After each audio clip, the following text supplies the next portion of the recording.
U prvom veku nove ere hrišćanstvo se počelo širiti unutar granica Rimskog carstva. Prvobitno je bilo jevrejski pokret u Judeji, ali se brzo proširilo i među nejevrejskim narodima, zahvaljujući misionarskom radu apostola, naročito Pavla. Početkom 4. veka dolazi do prelomnog trenutka u istoriji hrišćanstva.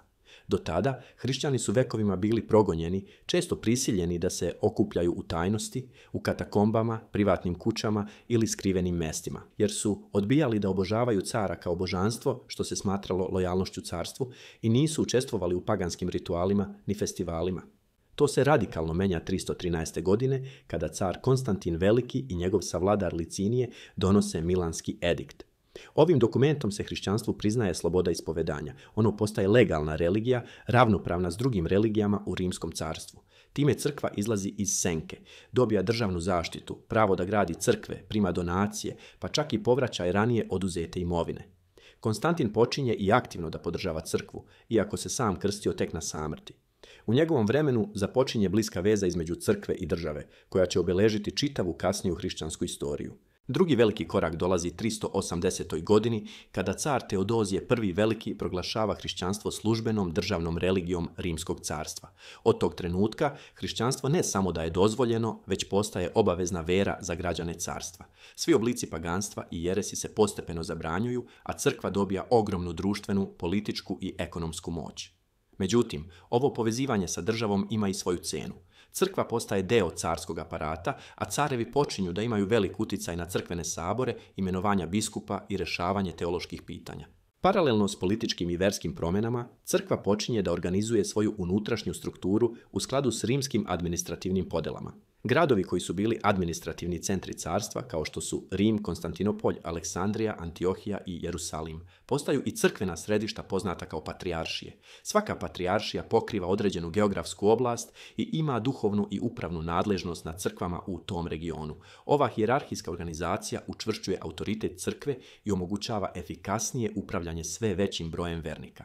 Istovremeno, to će postati osnova za kasnije sukobe o crkvenom autoritetu, posebno između Rima i Konstantinopolja. Rim je uživao poseban status u hrišćanskom svetu, zahvaljujući predanju da su u njemu mučeni sveti Petar i Pavao, što je doprinelo razvoju ideje o Petrovom primatu, verovanju da je rimski biskup naslednik apostola Petra i vrhovni autoritet u crkvi. S druge strane, Konstantinopolj je brzo dobio na značaju nakon što je car Konstantin premestio prestonicu carstva na istok u Novi Rim, kasnije poznat kao Konstantinopolj. Patrijaršija u Konstantinopolju ubrzo je postala drugo najvažnije crkveno središte, sedeći uz samog istočno-rimskog vizantijskog cara. Za razliku od Rima, čiji je autoritet bio zasnovan na apostolskoj tradiciji, Konstantinopolj je svoju važnost crpio prvenstveno iz političkog i administrativnog značaja, što je izazivalo tenzije s tradicionalno utemeljenim patrijaršijama u Aleksandriji, Antiohiji i naravno Rimu. Od 5. do 8. veka crkva ulazi u intenzivan period teoloških rasprava i definisanja ključnih dogmi hrišćanske vjere.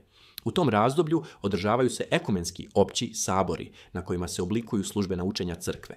Među njima su najvažniji Nicejski sabor 325. godine, Konstantinopoljski 381. godine, Efeški 431. godine i Kalcedonski 451. godine. Glavne rasprave vodile su se o prirodi Isusa Hrista i Svetog Trojstva.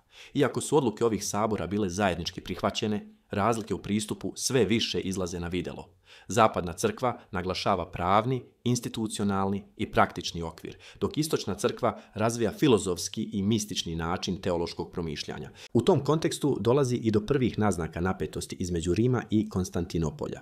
Dok neki sabori potvrđuju primat rimske stolice, istovremeno se Konstantinopolju priznaje poseban status jednak Rimu u crkvenim stvarima. Time se postavljaju temelji kasnijeg sukoba oko autoriteta i uloge različitih patrijaršija u crkvi. U 7. i 8. veku dolazi do velikih političkih i verskih preokreta u istočnom Mediteranu, prvenstveno zbog naglog širenja islama i osvajanja koje predvode arapski kalifati. U veoma kratkom razdoblju, 3 od 5 najvažnijih hrišćanskih središta, Aleksandrija, Antiohija i Jeruzalem, padaju pod muslimansku vlast. 638. muslimani osvajaju Jeruzalem. 640. pada Aleksandrija, prestonica Egipta. 641. Antiohija ulazi pod arapsku kontrolu. Te tri patrijaršije, iako formalno nastavljaju da postoje, gube stvarni politički i verski uticaj jer se nalaze pod islamskom vlašću.